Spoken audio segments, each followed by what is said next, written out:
Alright, after action trip report. I'll put a list up on the screen of I guess how many gallons of gas I've gone through, or my mileage. We'll talk about that in a little bit. 0 punctures, 0 failures. I did have my speedometer cable just get unscrewed and fell out the back, so the last 500 and some miles didn't actually get on my odometer. I just zip tied it up. I did have the other one of these lights, which I don't even have wired right now since I added the light bar. The screws came off. I'll show you that in a second. Alright, I had one of the screws come off, and so then I just pulled the other one out. As you can see, there's not much stopping that as far as a gasket for letting water on the inside. Although I really liked these lights, I had no issues with them. We'll do a separate video on that down the road.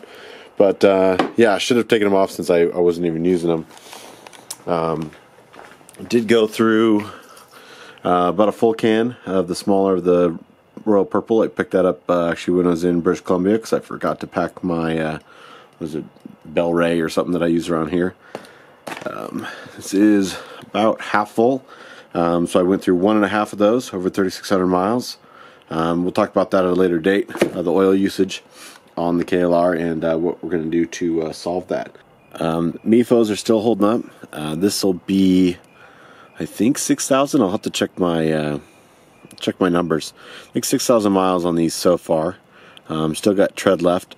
I am getting a couple. Let's see if you can see there. Let's see if it'll stay focused. I'm getting a little this sort of stress cracking on the side lugs, and I think it's just from carving the corners quite a bit. They don't seem to be pulling off or anything like that, and I don't think it's from the rocks or off-roading. I believe it's just from the heavy bike and leaning into the turns. So anyway, carving plenty of corners. Doesn't look like I'm reaching the edge quite yet, although I do have bigger foot pegs now, and they stick out quite a bit, as you can see. So I do have a couple scrapes on them, so that's kind of keeping me from from hitting the sides. But airing down, you're still going to have plenty of these lugs digging in the dirt and the soft stuff. So still plenty happy with the MIFO Explorers.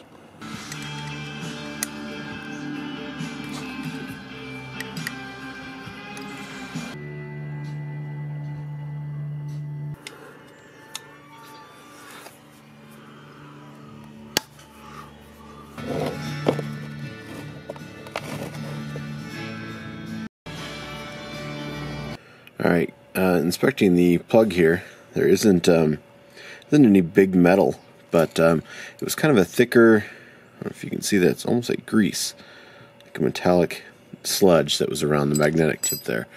The other discovery I just made was I thought I had either me or my brother-in-law, since he was riding it so much, had changed and done the oil and filter. This hadn't been done since last September, which is why I date these. So, yeah, that was sort of my bad on that part. I probably should have done that before the trip. But it is burning a decent amount of oil, so not to ever use that as an excuse, but there is fresher oil that's been added in there and then burning off. So, of course, new filter's got today's date on it, and we'll get that on there. And I'll keep an eye on this plug just to see. There's, like I said, there's no large metallic pieces on here. If you'll focus, come on. However, it was kind of a sludge, not really a metallic sludge either, so not really sure about that. Could have been just aged oil, things like that, but we'll get some fresh dyno juice in here and she'll be good to go.